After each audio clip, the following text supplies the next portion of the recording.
Transporte de sustancias y membrana celular. Bueno, vamos a hablar el día de hoy de la membrana celular y los transportes que se pueden dar a partir de ella. Pero para empezar debemos conocer a la membrana celular. Y vamos a ver, por ejemplo, que la membrana celular es una bicapa lipídica.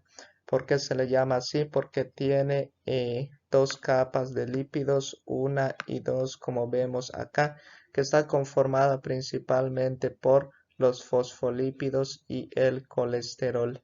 También contiene proteínas que son llamadas proteínas transmembrana, como por ejemplo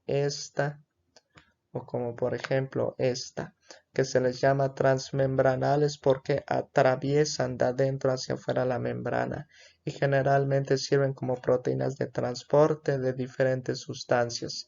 También tenemos canales huecos como este naranja que vemos acá, que un ejemplo de ellos serían las acuaporinas que permiten la ósmosis o la difusión neta de agua de adentro hacia afuera sin necesidad de energía. También vemos que en la superficie de la membrana celular pues hay glicoproteínas como estos amarillos que vemos acá que funcionan como receptores. Que un receptor es aquel que se une a un ligando para hacer un cambio conformacional a alguna de estas proteínas en la célula y permitir que se den ciertos procesos, ¿no? Por ejemplo, un ligando llegaría aquí a este receptor e induciría un cambio, por ejemplo, en esta proteína transportadora. Y bueno, ya que conocemos cómo está conformada la membrana, tenemos que conocer sus funciones. La principal función de la membrana consiste en separar lo que hay dentro de la célula de lo que hay fuera de la célula para mantener un equilibrio homeostático.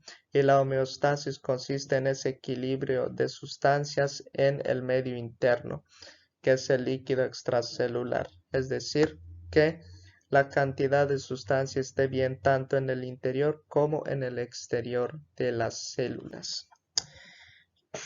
Y bueno, ¿cómo se encuentra normalmente toda esta homeostasis tanto en el líquido extracelular fuera de la célula como en el líquido intracelular en el interior de la célula?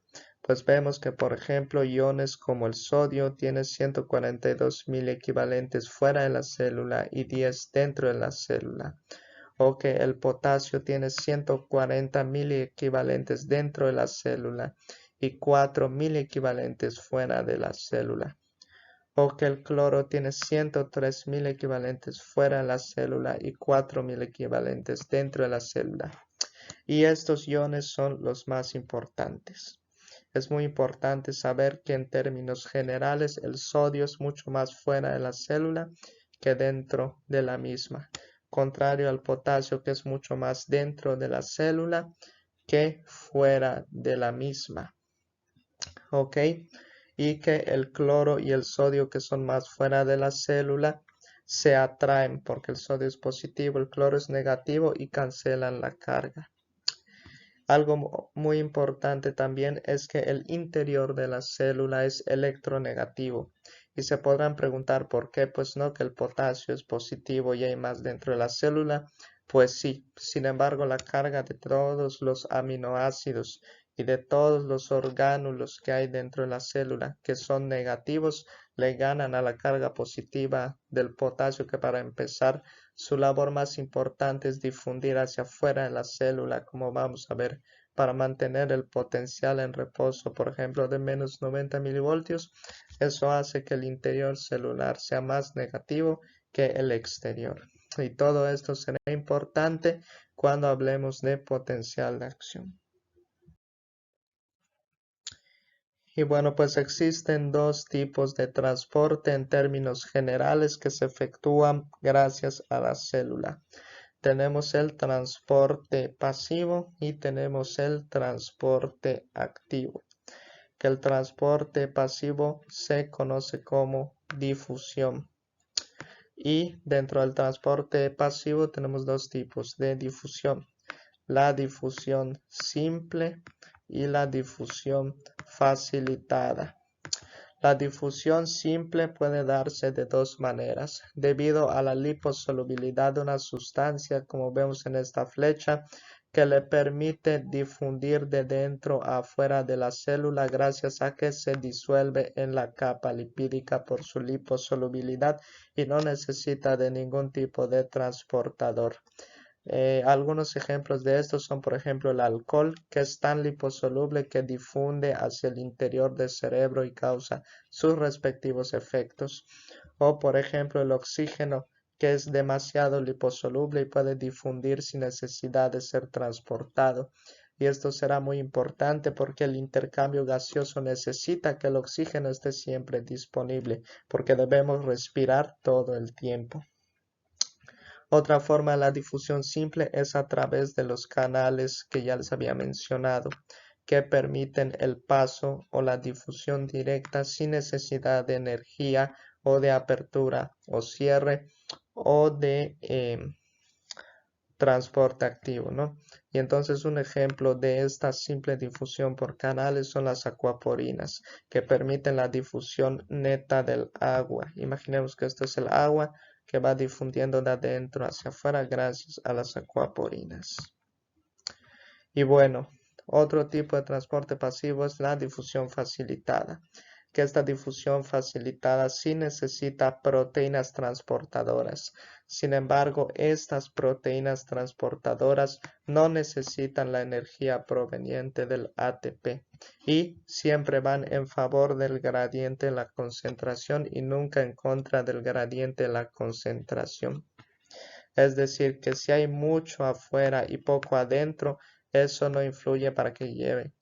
Eso va a influir para que lleve a cabo su función. Siempre de un lugar de mayor concentración se irá a la menor concentración. En cambio, en el transporte activo pasa justo lo contrario.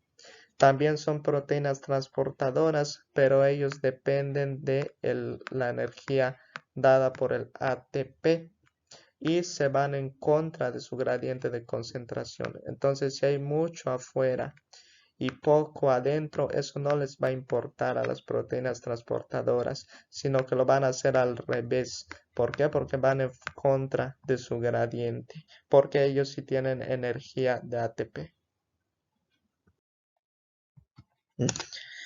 Y bueno, aquí tenemos un ejemplo de una proteína transportadora de difusión facilitada. Un ejemplo de estas proteínas podrían ser, por ejemplo, las proteínas GLUT que permiten la entrada de la glucosa una vez que sean señalizados con el ligando insulina. Y vemos cómo esta molécula, que puede ser de glucosa, se va a unir, va a entrar a la proteína transportadora, se une al punto de unión y esto induce un cambio conformacional que abre la proteína y deja entrar la molécula. Y esto nos lleva a interpretar la siguiente tabla, en donde vemos que la difusión simple es directamente proporcional a la velocidad en que difunde a la concentración de la sustancia. ¿Por qué?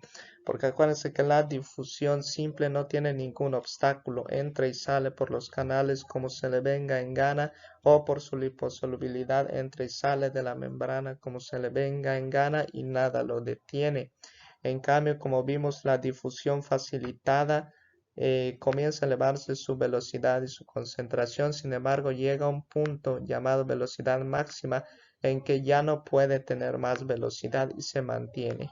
¿Y esto por qué pasa? Pues por lo que vimos en la diapositiva anterior. Ese tiempo en el que se une al punto de unión la molécula y el tiempo en que hace el cambio conformacional, pues demanda, como ya hemos dicho, tiempo y por tanto la velocidad se ve retrasada por la apertura lenta de esa proteína transportadora.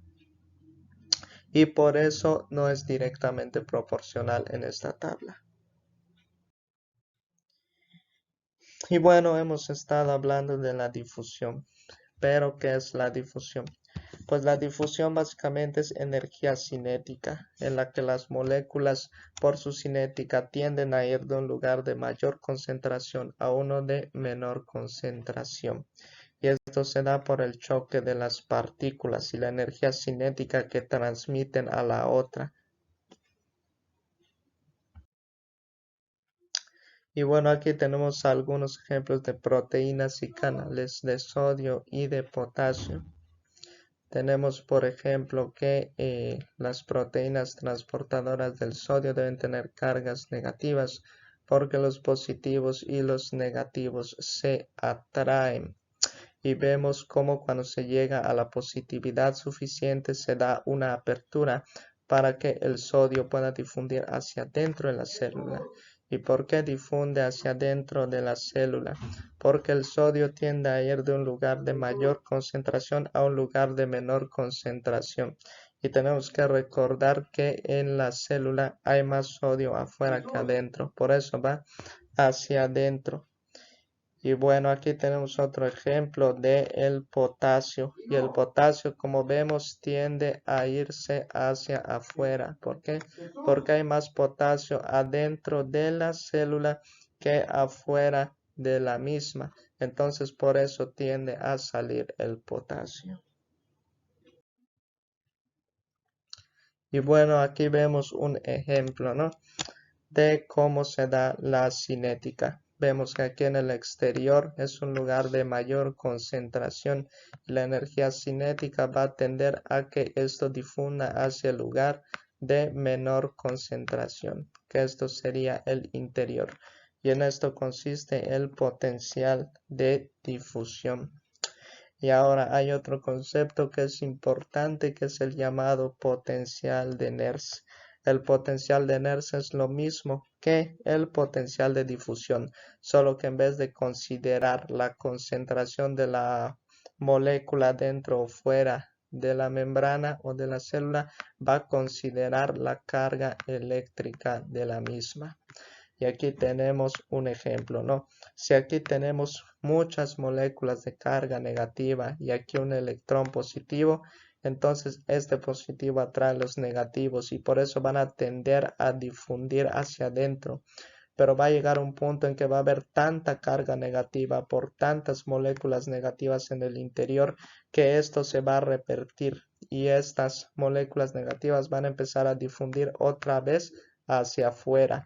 Y este punto en donde se revierte esta situación se conoce como el potencial de Nernst.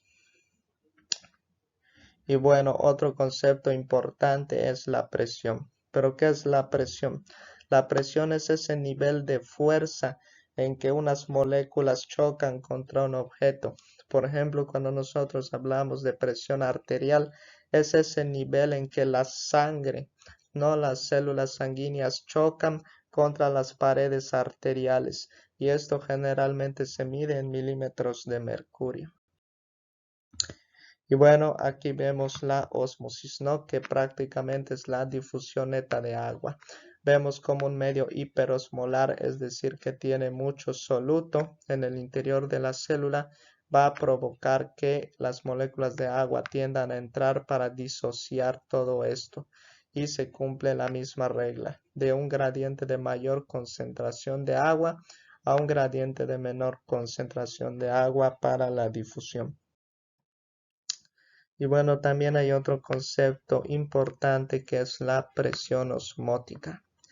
La presión osmótica consiste en ese nivel de presión que yo tengo que aplicar a una solución para que el disolvente deje de difundir hacia la misma. Por ejemplo, en la cámara B vemos que el disolvente tiende a difundir hacia la cámara A para disociar todo este soluto que hay. Pero si yo aplico presión a la cámara A suficiente, no solo para enlentecer, sino para detener esta difusión de la cámara B de agua hacia el interior de la cámara A, entonces estamos hablando de que se llegó a la presión osmótica. Y ahora vamos a hablar del transporte activo, que como ya hemos mencionado, la diferencia con el pasivo es que este va en contra de un gradiente de concentración y requiere la presencia de energía de ATP para llevar a cabo sus funciones. Y el principal de todos ellos es pues la bomba de sodio, potasio, ATPasa, que ya vimos que en el exterior hay más sodio que en el interior y que en el potasio hay más potasio adentro que el potasio que hay afuera. Por la difusión, el sodio ya vimos que tendía a entrar, mientras que el potasio tendía a salir. Pero en este caso, como es una bomba de sodio-potasio y es transporte activo, se va a ir en contra del gradiente de concentración. Entonces, esta bomba, por ejemplo, se va a dedicar a sacar hacia afuera de la célula 3 sodios y a introducir al interior de la célula 2 moléculas de potasio. Y esto ayuda a regular esa homeostasis para que el sodio continúe siendo el ion prevalente afuera y el potasio el ion prevalente adentro.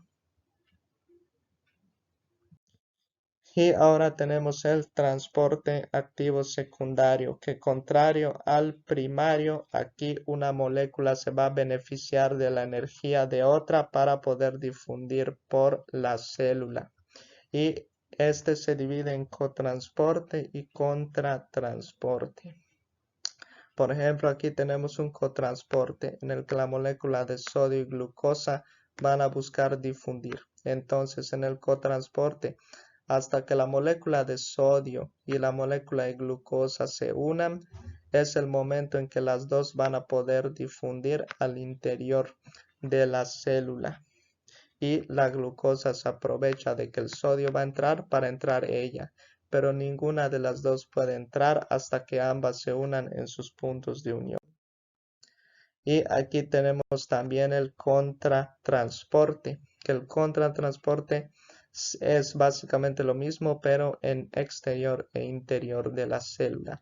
Hasta que el sodio se una en su punto de unión del exterior y el calcio en el punto de unión de su interior, se van a beneficiar ambos para el calcio salir y el sodio entrar, o en el caso del hidrógeno y viceversa. Gracias.